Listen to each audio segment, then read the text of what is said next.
What is up, everybody? Welcome back to a brand new GTA Online ranking video. In this video, I'm going to be ranking the worst DLCs from 32nd to 17th. So this is part 1 of a part 2 series where in the second part I'm going to be ranking the best DLCs.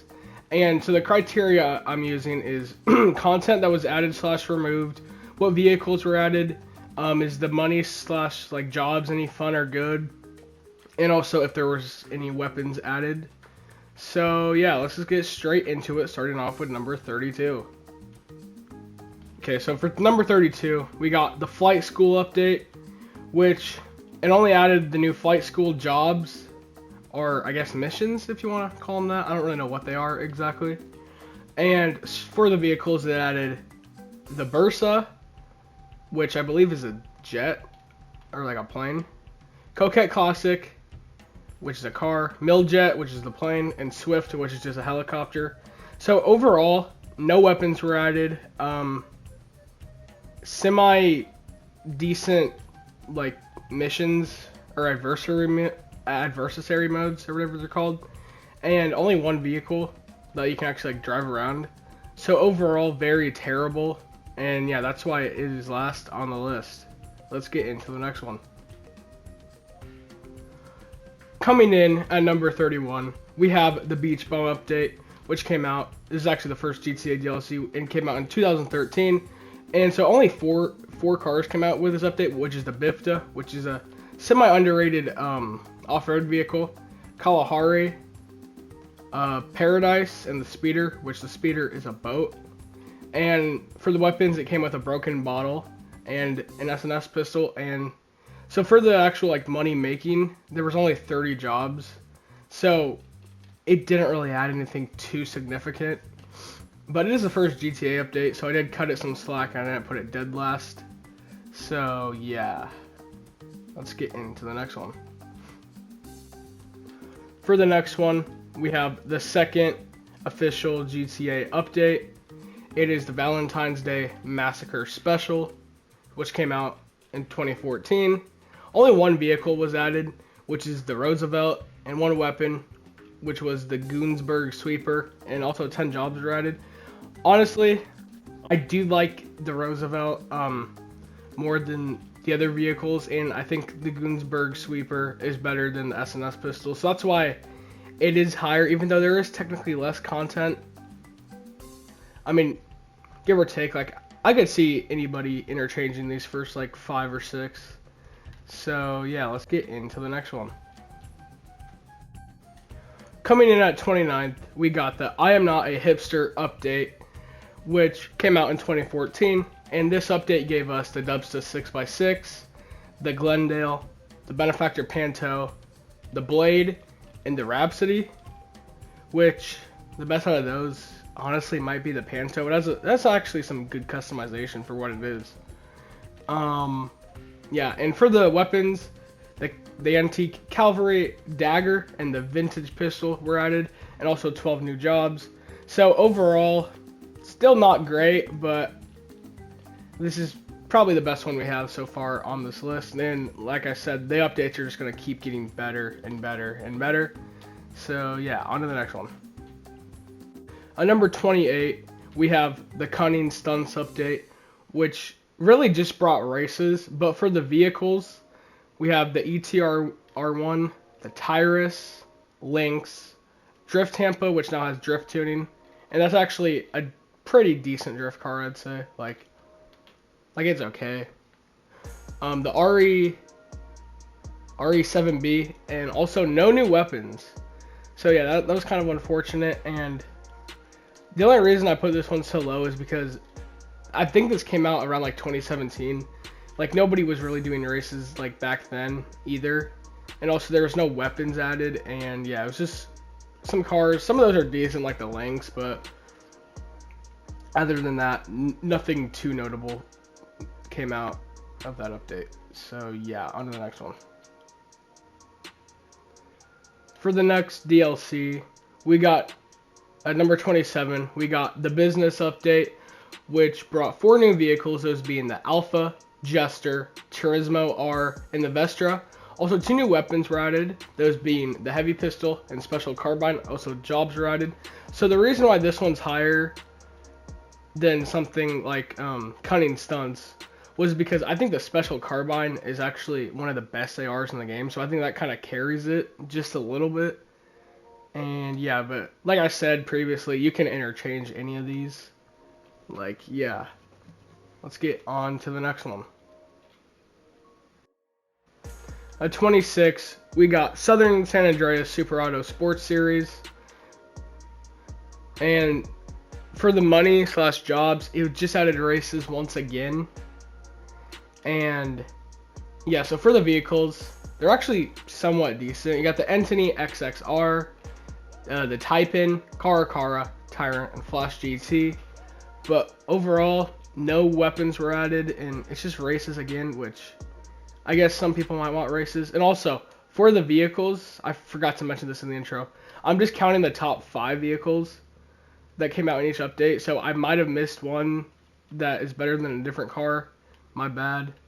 But yeah, I actually did do research for this video. So yeah, let's get into number 25. Okay, so this next one I actually have a lot of information for. So when I originally was doing the research for this video, I put this one high at like 16, but I dropped it back down to 25 because it's the San Andreas Mercenaries update, and it's a DLC that removed 200 vehicles, or like close to 200, like I think 188.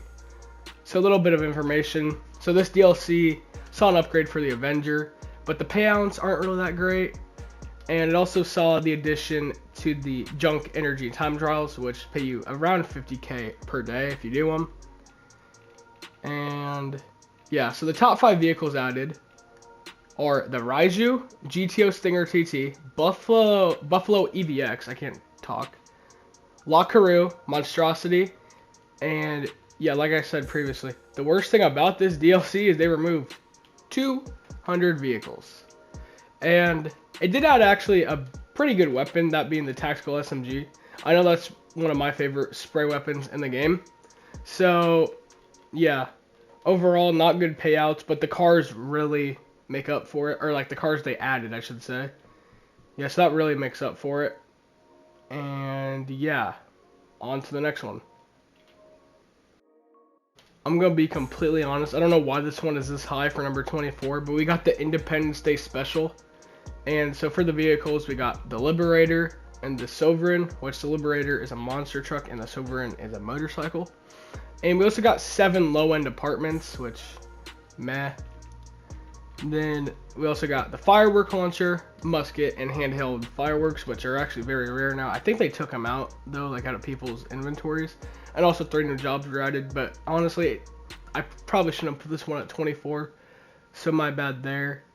Yeah, this one probably deserves to be like number 30, but you know, my bad. And yeah, let's get into the next one. Coming in at number 23, we have the High Life update, which introduced us to 5 high-end apartments. And it also brought 4 new cars, those being the Huntley S, Mascro, which is actually a very underrated, like low-end supercar, sports car, whatever. The Thrust, which I believe is a motorcycle, and the Zentorno, which everyone knows is Zentorno.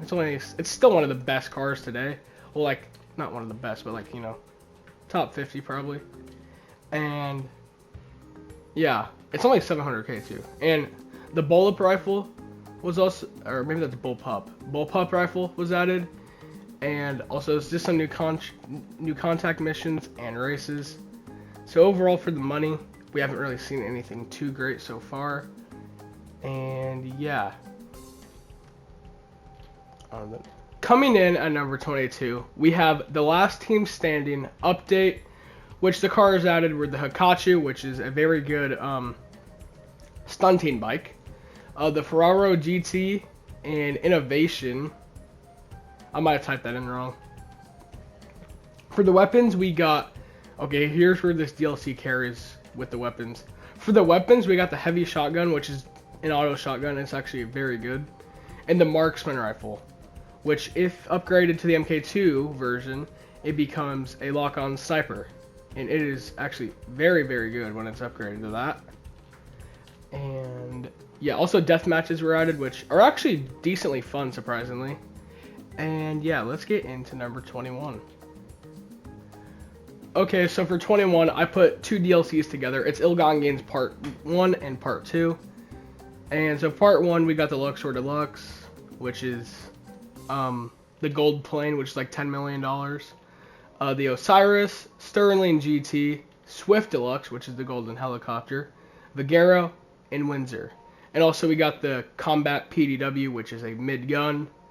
And then for Part 2, we got the Brawler, which I believe is an off-road vehicle. Chino, Coquette Blackfin, Progen T20, Vindicator, and the new weapons were the Knuckle Dusters and the Marksman Pistol. So, overall, very mid update in my opinion. And yeah, let's just get into number 20. Coming in at number 20, this might come as a surprise to some of you, but it is the Festive Surprise Update, which was the Christmas DLC of 2014. And this update brought the Jester race car, Mascaro race car, Rat Truck, and also Slam Van, which is not like the Lost Slam Van.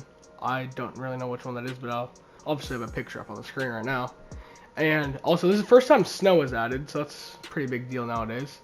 And also, I'm wondering, there's nothing that good in this DLC so far, but the weapons are where it's actually good. So, I'll save the best for last. So, starting off, we got snowballs. Obviously, there's snow on the ground, you can pick them up. You guys already know what snowballs are, obviously, if you've played the game. Then you got proximity mines, which are actually not that great, but, you know, it's whatever. And then it saw the addition of the homing launcher in GTA Online. Coming in at number 19, we have the Arena War update, which this update brought horrible, well, they're not really horrible, it's just the payouts are horrible. Horrible payouts for the Arena War races and jobs. I will say the vehicles are decent. I'm just not going to name any of them because I've only really driven one, to be honest with you, and that's the Vapid Dominator one. So I don't really think it'd be fair for me to rank all of them or like name them because I haven't really driven them. But if you guys want to see me do a customization video on them, let me know and I will. And yeah, so far this DLC is not looking too great, but the weapons save us once again. This brought the Unholy Hellbringer, Up and Atomizer, and the Widowmaker, which are all like the alien guns. So the Widowmaker is just like a laser version of the minigun, and you know the Up and Atomizer is actually very useful if you're selling like cargo or whatever and you get stuck. So yeah, pretty solid update, I'd say. Coming in at number 18, we got the Los Santos Summer Special, and this update only brought new yacht missions. And yeah, so this DLC was actually came out like right when COVID was happening and stuff like that, so obviously we're not going to have that many good things in it. But it did actually add my favorite car in GTA Online. It's the Coquette D10. It also added the Tygon, or Tygen, Penumbra FF, BR8, which is an F1 car, and the Gauntlet Classic Custom. And yeah, so like I said, all it added was yacht missions that aren't that great. And yeah, let's get into the final one of this video, number 17. On number 17, this might actually come to a shock to some of you it might not. We got the Lowriders updates. I put them together, it's 1 and 2. And yeah, so this brought a new place to customize cars called Benny's. And yeah, so this brought classic or like iconic GTA cars such as the Karen Solon RS, the Banshee 900R, and many more. For the weapons, it was the machete and the machine pistol, which the machine pistol is actually still a pretty good spray weapon for like drive-bys and stuff. And it also brought the Lamar Lowrider missions. And the part 2, the following year, added more vehicles, such as, you know, like the faction Donk, which I don't think I did a customization video on it, but I know I've customized it before. And there were also 2 weapons in the part 2 update, which were the compact rifle and the double barrel shotgun, which I believe can be used on motorcycles. And yeah, I hope you guys enjoyed this video. Stay tuned for part 2 next week, which I will be talking about the best DLCs. Also, comment down below which DLC you think will be the best. I mean, obviously there's some good ones like the Doomsday, Highest KO, Perico, After Hours, stuff like that. So if you just want to leave a comment and guess which one's the best. And also, depending on how well this video does, part 2 will be coming out probably next Saturday, if not next Friday. So just stay tuned, be on the lookout for it. And yeah, I really hope you guys enjoyed this video. And if you did, leave a like, maybe share it. And yeah, I'll see you guys in the next video. Peace out.